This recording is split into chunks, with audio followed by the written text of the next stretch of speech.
Hi, good morning. I'm Danny Sheridan, and welcome to the First Two Battalion Chief.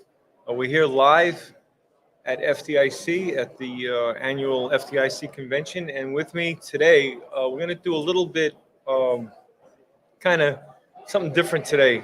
All my battalion chiefs and all my chief friends that we're hoping to come on, we're all on planes right now. We're at the airport, but my plan B is a pretty good plan B. So with me today, I'm going to have my two guests introduce themselves, and I'll turn it over to Ralph. Hey, good morning. Ralph Fernandez, 27 years, Lieutenant, Miami-Dade Fire Rescue, Platform 59, and also instructor for all international programs for Miami-Dade Fire Rescue. Pleasure to be here. Thanks, Ralph. Danny, thanks for having me. I'm John Riker. I'm a retired chief from the city of Newark, New Jersey. Spent 36 years on the job over there, and I'm happy to be here to support you, Danny, my good friend. You know I have 38, right? Whatever you got. Whatever you got's okay with me. Just keep paying a pension. Yeah. So before we get started with the show, I just want to take a moment to thank our sponsor. The studio is brought to you by Firehouse Subs and the Firehouse Subs Public Safety Foundation. Enjoy more subs, save more lives. Find out more about restaurant ownership at www.firehousesubfranchising.com. So, welcome, guys. It's really an honor that you're here. Everything works out the way it's supposed to work out, right? And I want to take a quick moment to just do a quick plug. I'm going to be working with the Friends of Firefighters in New York City. And one of the chiefs that I wanted to be on today, Walter Lewis from Orlando, had to get back to Orlando because they had a situation in Orlando where they lost a firefighter. Yes. And the bike ride that I'm doing in Ireland with a group of FDNY Irish firefighters is to support the Friends of Firefighters in FDNY. It's a nonprofit, separate from the FDNY, but they help counsel for free, not a charge. They give PTSD, marriage counseling, any kind of counseling. They do acupuncture, and they're super busy. Nancy Carbone has done an incredible job after 9/11, helping out the FDNY. So I'm going to put my support into her. So if you're interested, you could look up on the internet, Friends of Firefighters. So I just wanted to do that quick plug. And we'll get into the show. So to start, I guess I'll do my own self-promotion, which I don't really do. But I see you got my book. So I wrote that book at the bequest of Bobby Halton. Bobby encouraged me to write that book. I wound up writing 30 stories. Kind of got narrowed down to about 11. But what I'm not sure if the title actually does the book service, because it's called Fireground Discipline, or Fire Scene Discipline, rather. And I wanted to call it something. I wanted to call it Parables from the Fireground. But the way you could look at that book, it's generally, when I looked at my notes, it was actually the first 10 stories that I wrote. And they were all when I was a firefighter in 17 truck in Squad 41. There might be one lieutenant story in there. But the interesting, the kind of the motivation behind writing that was that I got involved in these 11 stories where they could very easily be NIOSH reports. Two of the fires, I think two of the first fires in there involved a flashover.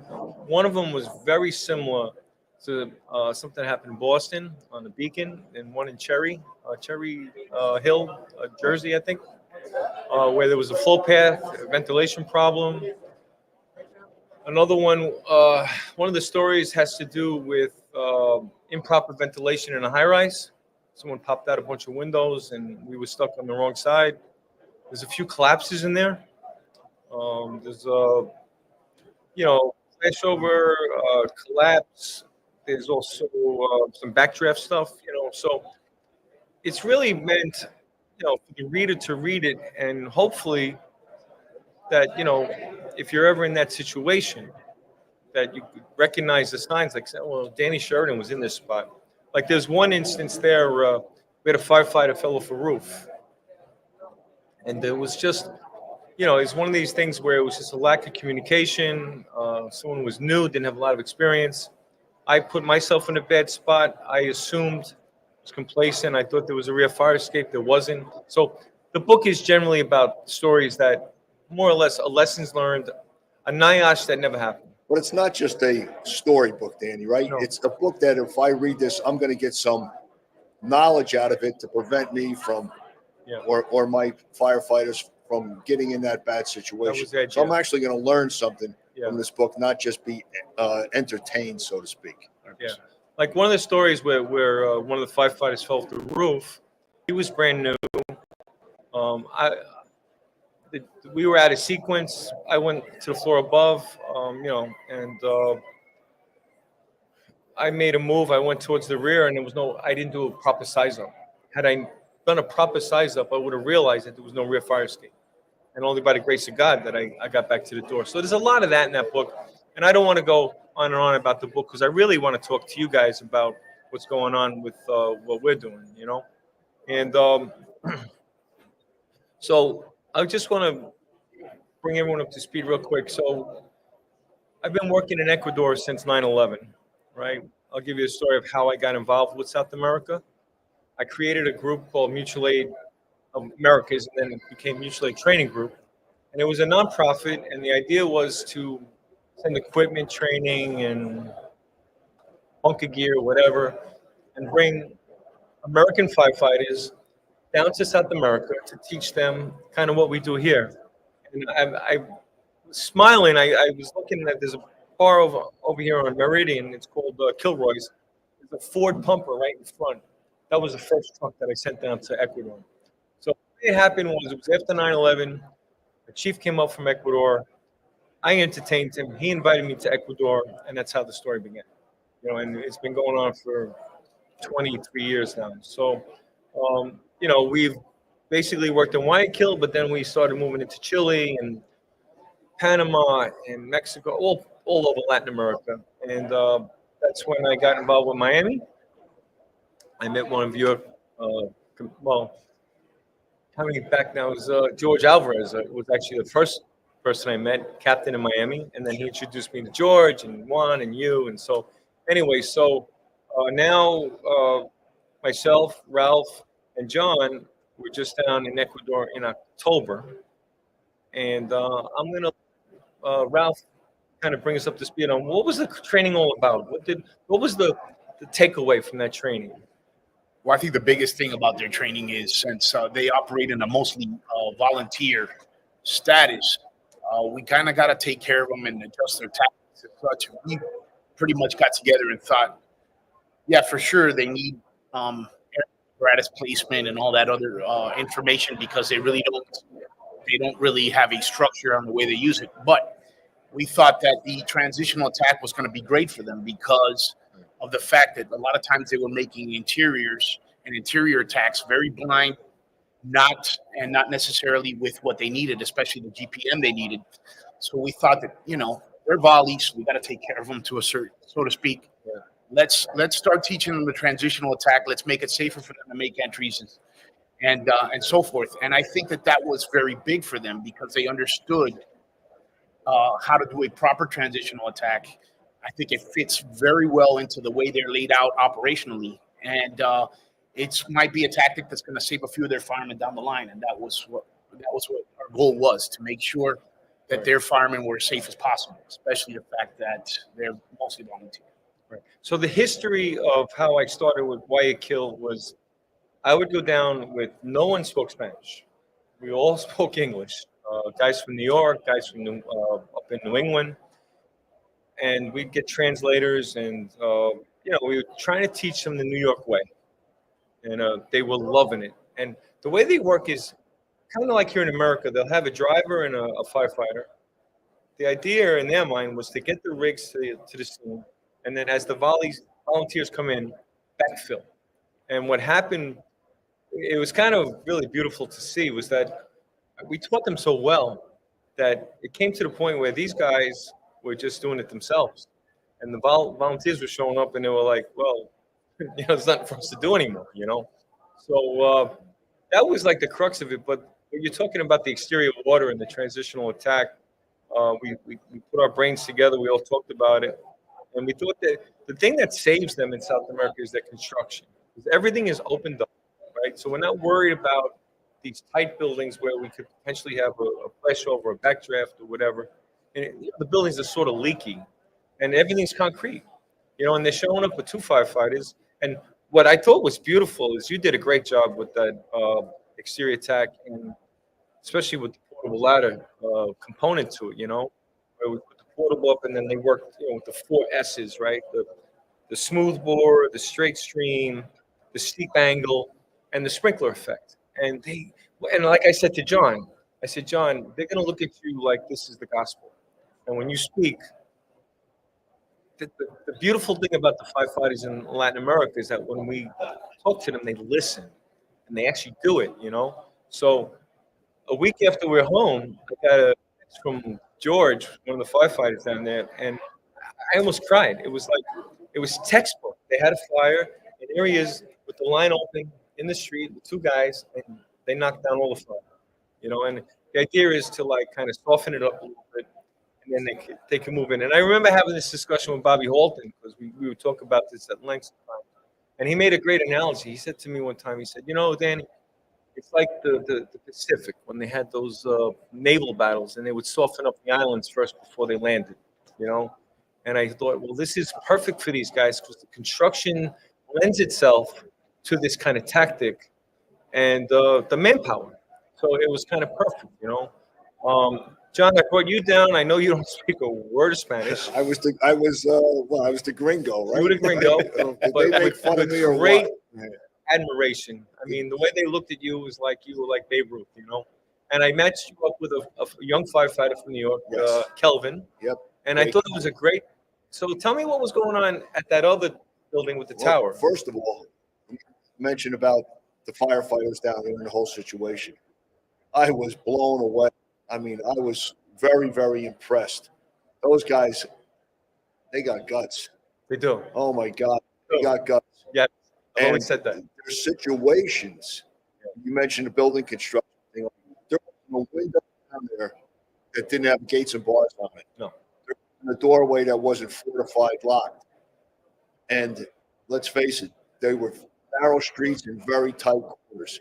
They started off on a bad foot in a lot of those buildings. You couldn't hold those guys back with a chain. They were gung ho. Yeah. And I was really impressed.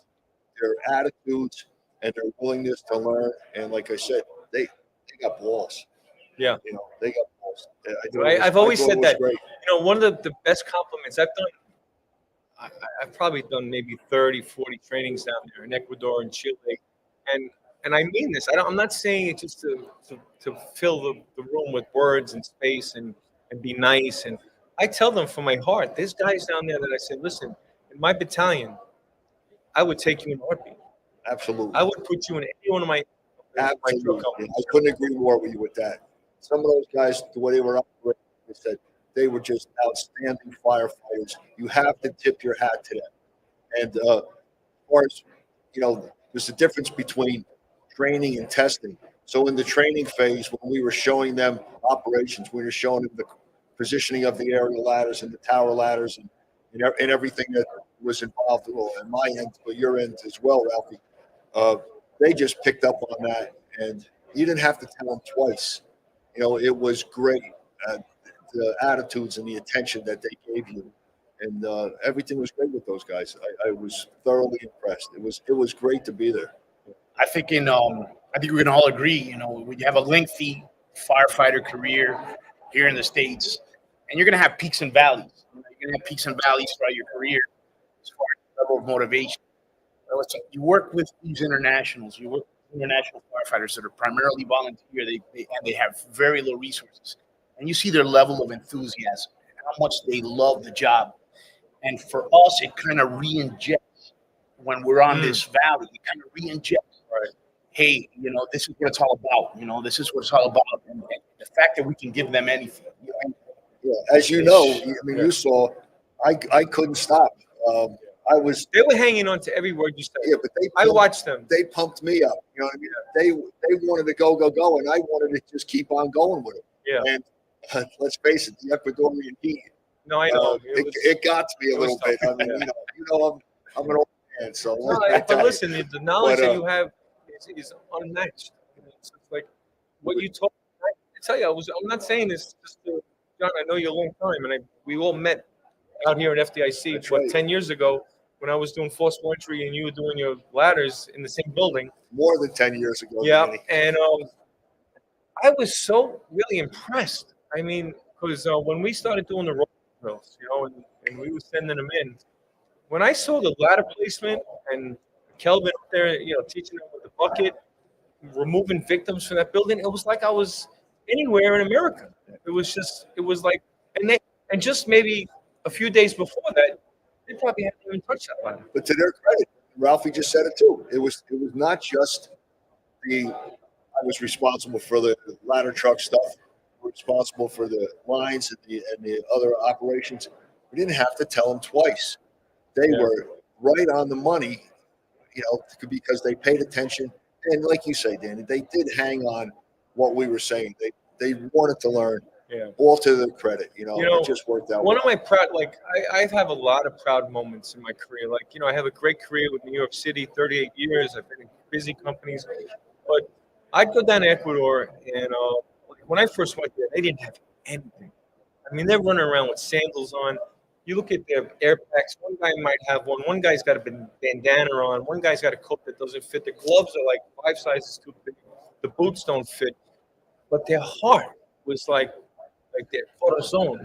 It was like in it, And like you, I would say things, and I was very careful about what I would say because I know they'll listen, And over the years, I got to learn a little bit of Spanish, so I got less and less away from, having translators and whatnot. But one of my proudest moments was many proud moments. One was they had a fire, and you met Montenegro. He was the captain, and I had sent down an aerial ladder. And what had happened when they had a fire in a 5-story tenement, just like New York, mixed construction. Yep. And I had told them, I said, if you're not making progress in 20 minutes, it's time to rethink what you're doing and maybe reevaluate, and maybe it's time to back out.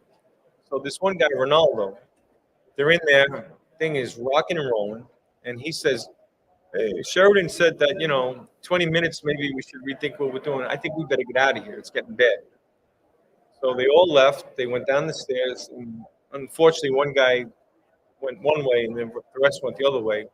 The building collapsed. The aerial ladder was up, saved this guy George. He's still pretty beat up. You saw him; he still limps and he's all beat up. But we thought he was dead. I was actually, I don't know where I was when it happened. I think I was up in New Hampshire. We were doing a class up in New Hampshire, and we had heard what happened. But the fact that I gave them that little bit of knowledge, they never. But it's a double-edged sword for me because they never would have been in there if I had never taught them. So for me, I get conflicted because I taught these guys to be aggressive.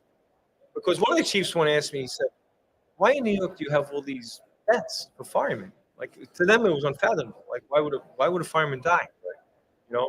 But it's a double-edged sword now, right? You teach them to be aggressive, and then now they're inside, and now with that comes the possibility that's why we teach them to be safe.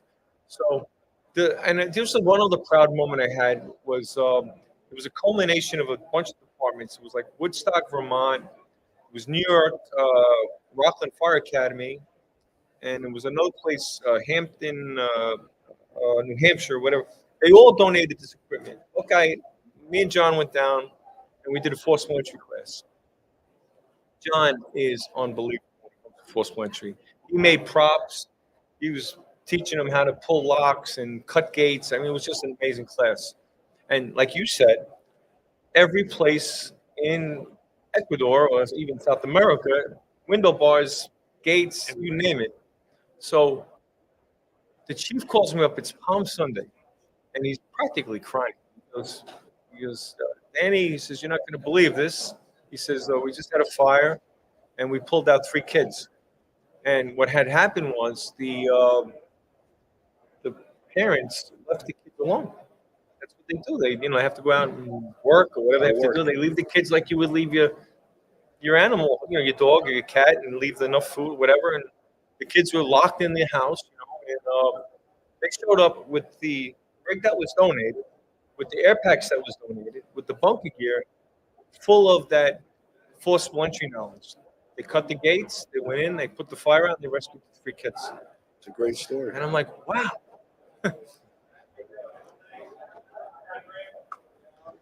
So Yeah, those stories, and they happen more often yeah, than what we know. They mirror us, they mimic us, they watch what we do on social media, YouTube, and stuff like that. And it's amazing. So we carry a lot of responsibility as instructors yes, when we do videos and when we do stuff because we've got a building code and construction here in the United States. We're a lot better, but over there it's all mixed construction. It's whatever they have available, so we can't. We hope that they don't take that for granted. And Ralph, you're 1,000% correct, because one thing that really kind of disheartened me a little bit is that I spent so much energy. I brought guys down like Buckeye and Bohack and all these New York guys, and we're teaching them how to do engine ops and stretch a line and importance of the first line and interior, smooth bore, like just what we do in the East Coast, And then this group of firefighters came in from, because it was free training, so they were grateful to have it. Freeze for me. They were from a different country, and they had a whole different concept of firefighting.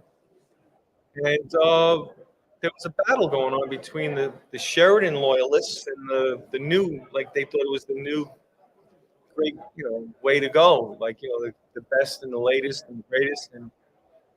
And this is why we're going to talk about this more, is that, like, we really know their construction. We know everything about them. I've been there so many times. I know how South America works, and I know what works for them. And using the tactic that it just doesn't work for them, And I don't know whether, the ones that were loyal to me, it was really the paid guys. And they're the ones that do the brunt of the work anyway. And they stuck with me. And the results are amazing. I mean, the growth. And then we branched into other countries. And, now we're working into Chile. And we're working on bringing firefighters up from Chile to Miami. Correct. And you guys, we did a few in Miami. We did like 5 years worth of classes in New Hampshire, and that was a beautiful program. What we would do is we would get handpicked. They would handpick like a dozen Ecuadorian firefighters, And they actually sent a few of the paid guys up too, which I was shocked, because after like the third time they started sending some of the paid guys up. And the Concord, New Hampshire Fire Academy gave us carte blanche. That was like going to Disney World for those guys. Like going to New Hampshire was like a badge of honor, And then the idea was that they would bring back what they learned and spread it around to the firefighters down there. New Hampshire was tough from South America. But Miami, it's like the gateway to Latin America. And Nick Morgado, unbelievable. I mean, I just love Nick. And we did two classes maybe in Miami, and it worked out perfectly. I mean, you guys just embraced them. Yeah. Like it was un abrazo. It's just a big hug. They rode on the rigs. Sure. It was just great. And we're looking to do it again in October. And, hopefully just keep growing this thing. And I spoke to, fire engineering, what's going to probably happen is that they may, the word is may someday in the future, we don't know when, but they're looking for sponsors and they're looking for partners, that we may someday see some Latino, Spanish-speaking hot classes here in FDIC. And how amazing would that be? I think that'd be amazing. Bring them in. I've been walking the floor. We all been walking the floor. How many different dialects are we hearing? I'm hearing Spanish. Danny, everywhere. I was telling Ralphie earlier today about that. Ralphie gave me an idea for one of my YouTube videos. I have a posting on Facebook and YouTube or whatever. He gave me a great idea about aerial operations and showing hand signals. So I got to give him credit. Yep. He gave me the idea, but I didn't make the video. And I wound up taking that video and putting it into my computer and changing it from English to Spanish. Right. And the response I got was off the chart. It was just fantastic. The likes and the followings and the thank yous, for the information and everything. And I think your idea about bringing it into a different language like that, spreading it worldwide, it's a home run. It's a home run. I want to. And it's such an advantage to you and Ralphie because you guys, as you know, I was the gringo guy, and everybody made fun of that, which was all great. But your advantage is that you can speak Spanish, and you can get your points across. You didn't need to. I needed to translate it, obviously. But that, in itself, that was pretty cool too because it did take the edge off. Everybody had a laugh about a lot of things. Listen, and I brought Rick George. It was pretty good. I brought Rick George down there, right? And he's supposed to be my Spanish-speaking expert, right? So we're in Cuenca in Ecuador. He's in the middle of his dissertation, and he just freezes. He looks at me, he goes, Danny, how do you say Friday in Spanish? I said, Rick, you're Cuban, man. Viernes. And then I had another guy from New York. We were down in we were in Peru. Maybe it was Chile. This is funny story. I think it was Chile. Santiago maybe. And so I let him go up. I wanted to test him out a little bit, so I let him do a little lecture on roof ops or whatever like that. And so he keeps saying like Rufo, right? He keeps saying like, he's saying perfect Spanish, and then he would say Rufo, and then they're all looking at him like what the hell? Like, what's a Rufo? So finally, I knew it would be like funny, So I just stopped him. I said, "Listen, it's Techo, not Rufo." So here's this like gringo telling him like they got the big. So of course his name became Rufo. But we have so much fun with these guys, and they just it's such a pleasure to work with them because they're so appreciative of it. It's like they're teaching the gospel. Like, could you imagine what it was like 2,000 years ago when they're hearing the gospel for the first time, and they look at you like you're the word, man. Like you're the. They look at you like this guy is the expert. Like what he's saying. That's why you're right, Ralph. We have to be careful in what we say because if they that's the problem with these guys because on the internet now there's so much information. They grab it, they get half a story, and then it gets like telephone. They get the story to this story, and then it gets totally changed. And that's why I'm very protective of who I bring down. First of all, I want guys that come down, like especially I've now most of the instructors now are all Spanish speakers. I want it delivered in their language. I'll give you an example of how rough it was in the beginning. So we had this little house, one back at the firehouse, Station 5, Hotel 5, right? Cinco. And it became like our kind of fire academy for a while. And another beautiful thing about these guys, like I needed a standpipe prop. And I told this guy, I gave him the little dimensions and said, I need a pipe with an out. Within like a half hour, we went to some factory, built it, it was back, and I had a standpipe prop, So we had this little building. It was an old little bodega, like a little warehouse thing. It was the size of like a 20 by 40 house, It was all brick, so I knew it was safe. And we called it like the Casa de Humo, right? The smokehouse. So this is going to be like, now you got to picture these guys, like the gear doesn't fit, they're all like a foot taller, smaller than me, and they don't speak a word of English. I don't speak a word of Spanish. And my translator now has to be outside, right? So the idea is I light up a room, I get some pallets and hay or whatever, and I got a good fire going. It's toasty, and so we go in one or two rooms now, and I got these three guys who were on the line, and they're all standing up, and they're starting to panic because they're feeling heat for the first. This is like the first time any of these guys have ever been in a structural fire inside, So they're starting to panic a little bit now because they're starting to feel the heat a little bit, and I'm like, to them this is like crazy, right? Like we're inside this burning structure, right? So I don't know how to say get down in Spanish.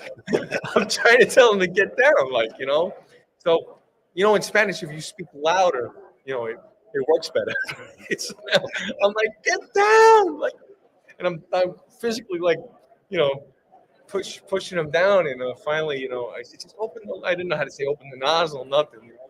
So finally, we got through it. We got outside. I just went outside. I said, listen, I got to learn a few words here. I mean, like I got to learn how to say, open the nozzle or get down or whatever. It was all growing pains. That's fun. That's exactly it. It's growing pains. You live and you learn. You become a better instructor, and they get better quality instructions. I feel you hit the nail on the head. I feel that when I started going down in 2002, that I became such a better fire officer, firefighter, instructor, everything. Because for me, I look at it as like a challenge. Like I say, I have to learn this language, and I have to teach it. And I got very good at like learning how to say certain things, like I could teach how to force a door, how to, deploy a hand line, how to do a search, whatever, like, and it just made me focus more on being the instructor. Like for you guys that are native speakers, it's like, well, it's just, I'm not doing it in English, I'm doing it in Spanish. Sure. I mean, even still, though, different parts of Central South America, the Caribbean, have a little bit different dialects, so the terminology changes. So you got to be pretty fluid with the terminology on which area you're teaching in. Yeah. And the fact that a lot of them come to the Miami area it's one of the reasons why we're able to be so open about learning their terminology. Because, listen, at the end of the day, they want to be an American firefighter for the day, and they're no different than us. When we travel, I'm sure you're the same way. When you travel and you see a firehouse somewhere abroad or something, you kind of look in, you're intrigued. Absolutely. As geeks of the fire service, that's what we do, and they're no different, even to the point where they idolize us. So, they're always looking in and wanting to come in. So, a few years back, we just started entertaining them as visitors, because we saw how much they wanted to just be an American firefighter for 5 minutes, sit inside of an American firehouse, maybe take a picture on a rig, something like that. And just the fact that we did that, what it's done is it's built a lot of bridges for us, not to just send equipment and training there, but they want to come here, they want us to go over there, but we'd also like to see a lot more of them here at FDIC. Well, I think they would be all over coming to FDIC if the opportunity existed. It's funny, you talk about different dialects, right? So when I was in Ecuador, I started learning the language, and the word for hole is hueco. So now I'm in Chile and I'm giving a lecture and I'm talking about cutting a hole in a roof, and I kept saying, hueco, and all the students are laughing at me. And I'm like, why are they laughing at me, man? And then one of the guys says, well, I can't say it on the air, but Waco is not it's not really a preferred word out here. It's not an acceptable word. Put it that Doesn't way. mean hole in the roof. But it was just like I'm trying the best I can, I'm like trying to tread water, and like, why are they laughing at me? Like I'm doing the best I can, and it's funny. I tell you, I mean, in my career, I mean, just doing this stuff and meeting guys like Ralph and George and Juan and all these guys, I mean, and what I'm looking for actually going forward, and I'm easy to get in touch with. I mean, just on Instagram, Twitter, Facebook. I don't use it a lot, but I did reopen it because now I have the book out, and I kind of want to get that book out there, but I would really Let's do it again. Yeah, let's push it, man. Let's do it again. Well, what I'd like, I have my Miami guys, I have my New York guys, but I'm looking for instructors from all over the country that speak Spanish. But they have to speak Spanish. I want to be fluent. I had this one guy. He's a hot instructor here, and he's got a Latino name, and Joey. And I just assumed he was a Spanish speaker. I was like, psyched. I was like, come on, you're coming. He's from Jersey, and I'm like, you're coming with me to Ecuador. And he's like, damn, I don't speak a word of Spanish. I was like, what? But we got some great instructors in Miami and New York, and I want to find other instructors. I want to get guys that want to travel. Well, this is the way to do it, right, Danny? I mean, right now we're broadcasting on the FDIC network. I'm sure there's a lot of people looking at you. Somebody's going to call and say, hey, that's right in my wheelhouse. Yeah. I do speak Spanish. I'm into the fire service. I enjoy it. I respect what you do and respect you, what you do, and what your mission and goal. You're gonna get calls. Once That's how it works. Let me also bring this up, because what I thought was extremely dynamic was when we've gone together, you guys are using your Northeast tactics, Northeast U.S. Right. tactics, and us in Miami, we're going to use our Southeast. And what happens is over there, they're such jacks of all trades. They need everything. You need a plan A, a plan B, a plan C, a plan D. I think the dynamic that you guys brought with your Northeastern tactics, ours with our Southeastern tactics and stuff. So if we got other instructors, something about maybe West Coast, because we know based on construction and all that other stuff, they work a little different. Everybody works a little bit different. Absolutely. We can really hit all those benchmarks. And And what do it will we just always be say? better. What do we always say? You need a plan A, a plan B, a plan C. Well, that's exactly what you're saying. Yeah. Okay, by showing different ways to do certain things, when the time comes, if my way didn't work, they're going to go to your way. Absolutely. And if that doesn't work, you know what? They have another option. Sure. Okay, so the bottom line is that they get it done. They're successful. They're safe. They get to go home they want to go home just like we do after every call. And to do that, you got to have more than one bullet in your gun. Sure. Just to get into the weeds a little bit, like I won't even mention where it was, but there's a pervasive kind of mindset down there that, like in a high rise, I've worked in project New York City Housing Authority area for practically my whole career. I was fireman in 17 truck, surrounded by 20-story high rises, Tenant 58 engine, done tons of we call it projects, like we work the same way. And we operate the way we do for a reason, right? Because like Buckeye says, everything we've done is written in blood. Right? We've had fatalities because we didn't do it the proper way. We control ventilation. We stretch from the floor below, and we stretch in the attack stairway and have another stairway for the evacuation. Like there's reasons why we do things like that. And parts of South America, like some of the high rises have one stairway. And I have to teach them, like, listen, you can't open that door and start moving down the hallway with people coming down the stairs. So there's all these things, that we're not saying these things because we just want to hear ourselves talk. Like we're telling you this because this is how it works. And one of my biggest bones of contention was, I was really good high-rise fire, and I went up after it was all knocked down, and there was an 1.5-inch line with a fog nozzle on it, on the fire floor, hooked up on the fire floor, and yeah, you can roll the dice and get away with things sometimes, but what if the windows fail? And it was like it happened in Rockaway, where the windows fail, and now you're on the fire floor. Right. So there's reasons why we do things.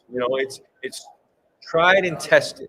New York City, where since 1865, Newark, Miami, we've gone to thousands of fires. Right. And what doesn't work, we take out. What works, we keep. One thing about that too, Danny, you say it's tried and tested. Yes, it is. We've done that. We've done that for years, right? In all our careers. I think an advantage to the training that you do is they don't have to try and test. No. They don't have to learn the hard way like we did. They are getting it, and it's already been done. So, and they have the faith in us, and they're starting off on a good note. I know it's a funny way to compare it, but it's like, these kids, the young kids today, they watch YouTube, they're playing guitar, and they're watching Jimi Hendrix play, and they're learning right from him. But Jimi Hendrix didn't have that. He learned note for note, in a different way. So it's, you see my comparison to that. So those guys are watching the New York City Fire Chiefs, Miami-Dade Fire Department in operation. You guys already proved it.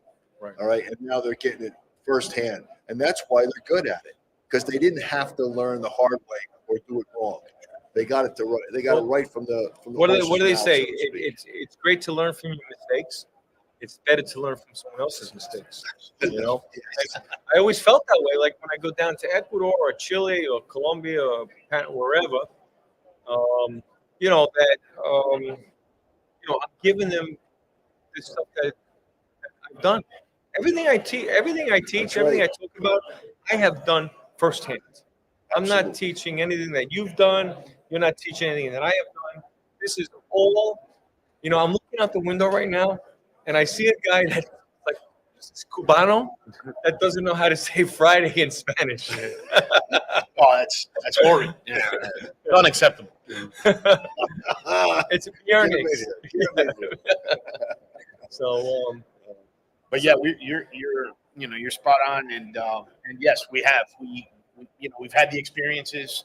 We put them all together, and what we're giving them has already been digested and done, and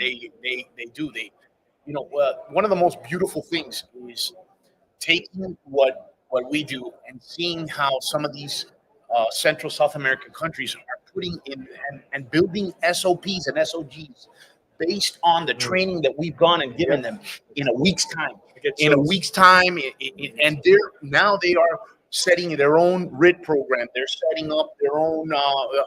They're setting their own rehab. They're starting to get accountability down. They're starting to get command and control. And then you're seeing it. All that's equating to quicker attack lines going in. They know we're giving them a structure that they never really had because they've just had volunteers just trickling from. And Ralphie, they're safer for it. And they are 100%. I'll have to say, let's say the truth be told, I'm not going to pull any punches here because the biggest problems I've seen in South America, especially in the early days, I don't know where we are with it right now, but it's a lot of freelance, and they're ahead of us in a sense in some ways because they're great with social media. And if the fire happens, they're kind of citywide, some of these guys, because they all have their cars, and a fire breaks out on the other side of town, they're free to get in their car and just go. And then I've seen it where, I've been in the car with firefighters, when we're going to a fire and there's no reporting it to a command post. It's just like, oh, and I was in front of the command post one day, and I said to the chief, I said, do you know what he is? And he had no idea. No, none at all. So what I'm thinking going forward in South America, and I want to try this when we go down in June, is maybe I'll let you guys focus on the engine of the truck, whatever you're going to design. You design the class, the first 10 minutes, whatever you want to call it. But what I'd like to do is try to figure out a way with the firefighters that I'll stand there with the chief and say, listen, you don't know who's coming in, but why don't we create a command post, and then let's have about 50 feet away a staging area. And all the firefighters coming in must report into that staging area. Now you're looking at the building, you have fire out the windows on two windows on the third floor. You need a hose team, you need a ventilation team, you need a ladder team, you need a RIT team, whatever you need. You call the staging area, and as they come in, you have a group leader and 3 firefighters reporting to the engine command post. Tell me you're going to the third floor, you've got the first line, and then go from there. And let's try to bring some organization, because for us, listen, the way I look at New York City, Newark, Miami, we're kind of pre-staged, right? I'm in my firehouse. I have an engine in a truck. I have 96 and 54. I got 73 and 48. They're all pre-staged. The box comes in.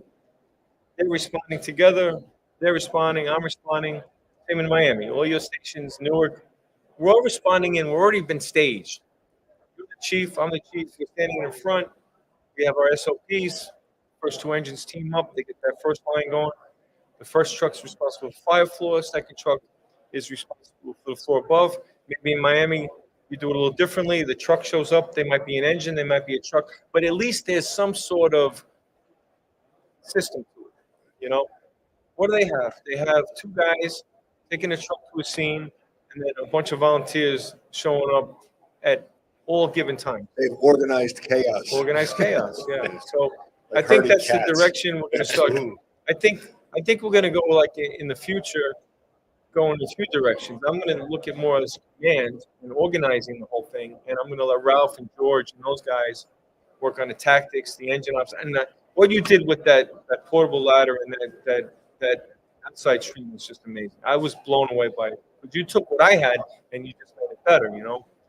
And Yeah, the training in Ecuador. I mean, the first few days when we concentrated on the actual doing of the jobs, we didn't worry about fighting fires. We weren't lighting buildings up yet, or worried about command and control. We were talking about the equipment and how it should be used and how everything should be organized. And those guys took that and put it together. And then when you came along as the chief of the operations to coordinate them, I didn't have to worry about those guys. Are you putting the ladder up in the correct way? They knew how to do it. Yeah. So all they needed to do was to be coordinated. Like you said, get that job done. They knew how to do the job. And then you gave them the command and control of it. I thought it was a home run. And one thing I like was, unlike here, like in America, right? So when we do training, I watched the UL video. Gosh, I can't remember the guy's name now. Of course, I can't remember his name, but we talk about training and live training and how that we never really could replicate training on the training ground like the real world. But in a sense, because the construction down there is all concrete and opened up, the training towers are very similar to the places these people live in. Yeah. So the fires that we were simulating, like we had, I guess, a few pallets and some hay or whatever. It really, they don't have a lot of plastics down there. The old school, old type, like when I came on a job. I don't know about you. Don't go there. Don't go there, Danny. When you came on a job, I don't know. We were burning stones. We were burning stones when I came on the job. I hear you. The thing that I think is really working for us in some of these places that it's still very basic, Yeah. And they don't have the deal with those Complexities. confined spaces and the heat buildup and the flash over and all that. It's like old school, like the fires grow for a while, and it's like put the wet stuff on the red stuff, right? Yeah. No, and I think that being said, that's why we've done so much, especially also the lack of hydrants over there in their system and stuff like that. So, I mean, we've got to teach based on sizing them up real well first. And we want all the countries that we've had the pleasure of going to, Danny and I, especially in Ecuador, we took that first couple of days. We were sizing up everywhere we went around because we're looking at their construction, looking at the lack of hydrants and stuff like that, because we've got to lay down the tactics based on what they have. Right. We saw what they had, and because we have some experience, we understood their problems right away.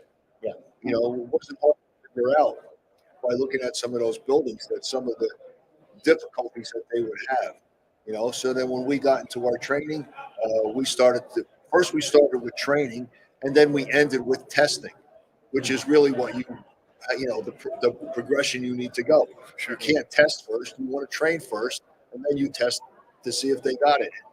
I think everything went really well. The one thing that scares me the most over this is that they're so concerned about security. I mean, that's a real problem. Listen, that was a rough neighborhood. And talking about security. This whole idea of like people, like it's in the Bronx too, and probably in Newark. I don't know how much it might be in Miami, but I know in the Bronx, I mean, people are so focused on being safe and getting broken into that they disregard fire safety. Like my friend Pete McLaughlin was killed in a fire in October 8th of 1995, and very dear friend of mine. He was working a rescue floor. We worked together in Squad 41. It was top floor fire, and he went in, and I guess the roof, whatever the roof was invented, the top floor was invented, and it was my impression of what happened was that the cock loft wasn't really vented. It was kind of maybe the tarring sealed it, and so when he put his hook up, he introduced air into the cock loft. It just exploded. There was a padlock on the window gate, and that's everywhere in Ecuador. I mean, the padlocks, the gates, the razor wire. I mean, so that's another one of my fears when we teach these firefighters to be aggressive, is that I always tell them, like, we have to have second means of egress. We have to have escape routes. Like I taught this in my class yesterday. It's something that I want to maybe even bring down. I just, as I'm saying it, I'm bringing it up. I think we need to do this in South America. Is this like concept that I stole from the wildland, where they don't do any operation until the lease season's in place, right? Lookouts, good communications, escape routes, and safety zones. And I think this is something that we need to maybe look at going forward in South America. Maybe someone, the RIT team, safety team, whatever, because this could be a real problem. I mean, Absolutely. Absolutely. We have to put safety first, because if somebody gets hurt, if somebody gets hurt, it takes everybody out of play. Not only that one guy, but now we're rescuing our own. We're attending to our own people. And let's face it, how many times you've been to a fire where you have enough guys? It doesn't happen all the time. Doesn't happen. And in Ecuador, I don't know, maybe our audience really doesn't know, but they're all volunteer firefighters. They hopefully come out of the woodwork, but there's no guarantee that they'll all show up, or I should put it this way, there's no guarantee that enough of them will show up for a particular incident, and especially in a timely fashion. You remember the traffic and the driving through there. I mean, to get from one side of town to the other was insane. Every city in South America. I was in Bogota. It took us an hour to get from like our hotel to the convention center. An hour. It was just like this. Traffic is insane. It's just It's just a free fall. Lima, I saw the same. Santiago, Or even worse. It's all the same. And that's why and that's why we can relate to them so well. I think we have such similar problems, but we have more answers. We have more answers. Hey, we have more resources here in the U.S., but we have more answers. And but still, you see it time and time again. Where fires above grade, even in the U.S., and we tell them internationally, working fires above grade. What are the ground ladders doing for you? Still on the rig? They're not doing anything for you. Get them out there. Get them out to the structure. Let's get it going. Let's do it proactively. And then just starting to give them that proactive approach, I think, has been very positive for us in the long run. It's worked very well. So, clock is winding down. Sure. We're going to use every minute of what we have, though. So going forward, John, what do you? I know you've been retired for a while now, and I see at 3 a.m. on your shirt. 3 a.m. innovations. To me, Danny, it's the future of the fire service. I say this all the time to people that come to our booth here at the stadium. You're getting 3 a.m. innovations. You're getting the technology, whether you like it or not. I compare it to the cell phone. Years ago, when I remember the first cell phone coming out, I said, what do I need this for? Right? Now, I'll drive back home after I get on the highway. I'll turn around and go home because I forgot my cell phone. Right. It's that idea with the 3 a.m. 3 a.m. is a command and controlled software product that keeps accountability of your firefighters. Safety first. We've been mentioning that all day. 3 a.m. goes on your computer. We all have computers in the rigs. We all have them in our chief's cars, right? And the chief has multiple ones on his desk, even in the office. With our command and control software, he can keep accountability on his apparatus and his members. Plus, there are many, many, many other features of this product that can. The bottom line is this: keep our guys safe. So you track the apparatus too. So like if I was at a box and I'm screaming now, I need another truck. Right. An 11 truck is on their way. Where are they? I can look on my screen and I can see where 11 truck is. I can know. Can the other companies see where the other companies are? Yes, they can. So they don't. And the chief officer looks at that and he says, normally my second due should be there in a minute. But my second due is out of service today. They're down at training academy. They're out of service. They're at a car fire somewhere. Right. All right. And he looks at that and he says, okay, now I got to adjust. Plus the views, the street views, the overhead views allows commanders, not only chief officers, the commanders and the fire of the lieutenants and captains, I should say, to look at structures ahead of time and say, you know what, can't put the aerial up there. Got too many wires and trees in front. Oh. Can't put. I might need an extra engine and truck. I got all gates and bars covering the entire building. Our software gives you that information and allows you to. So let's suppose I'm thinking about a fire I had I had 3 warehouses and I had a big lot full of trucks that were totally involved. I needed a tower ladder in the rear and I needed a tower ladder in the front. Now, sometimes you get caught up in what you're doing, you're getting on the radio, but you want my tower ladder to be on the Charlie side. Could you, like on the computer, say, hey, Absolutely. this is where you're supposed to go? Absolutely. I could actually pinpoint. I could put it X marks the spot. So there's no verbal communication. No. It's just like, boom, it's on the computer. It goes to them. This is where you're supposed to go. Right. With the 3 a.m. system, you can remove the confusion of a verbal command and put it in a picture or in a writing. So there's no confusion. We all understand where X is when you look on a screen. But if I tell you go around to the seaside and operate, you have the seaside to operate on. Right? I didn't want you in this window. I wanted you in the fifth window amazing. down. Because I'll give you a real life story. So I was working in a truck company. It was a tower ladder. And I was a fireman in a tower ladder. So I'm very familiar how tower ladders work. We had row frames going.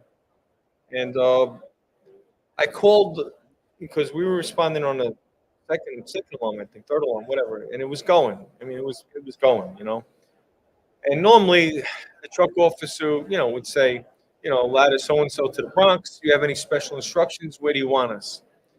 And at this particular fire, this dispatcher said, oh, just reporting to the command post.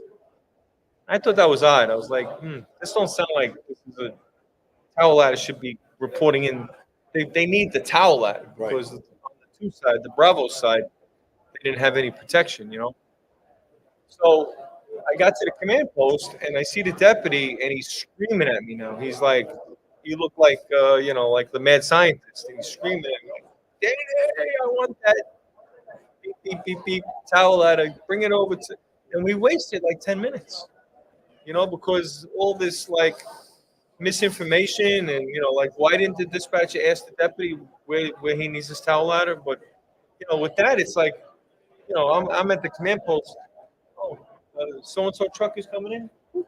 Want them right there. Yep, that's how it works. That's the technology. And let's face it, it's 2024.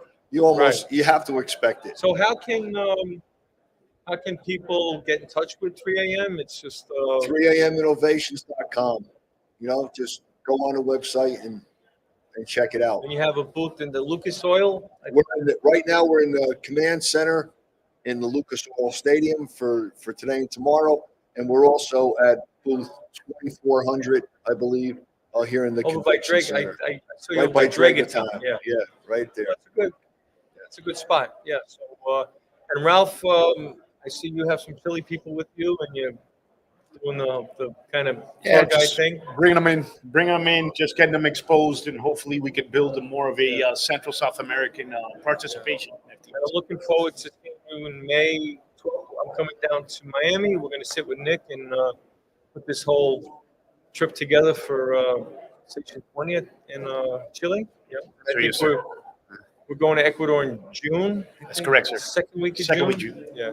So again, if anyone's out there that is very confident Spanish speaker and you work in a fire service, and you're interested in Danny, can I plug my E-Firex people real quick? Yes. Everybody knows, especially you guys in New York and the big cities, lithium battery problems that we're having. Terrible. It's sweeping the world. It's all around the world. E-Firex is a new chemical agent. Doesn't cause cancers, non-toxic, no carcinogens, that can be used to encapsulate lithium batteries. It's a foam. It's not a foam. It's an encapsulating agent. Okay. It's used exactly like foam, and it is the future. So if anybody would please go on their computer and look up E-Firex, I think you'll be happy that you heard about this. Ralph, I want to thank you too for being here. Thanks for having me. What a pleasure. You are Danny, my. congratulations with Thank this. you, Leonard. We Yes. waited a long time for this, and I'm proud to know you, Danny. You've been a great friend. Likewise. Ralph is my mano derecha, and 2 o'clock at the bookstore. Thank you. Thank you for having us. Thanks for having us.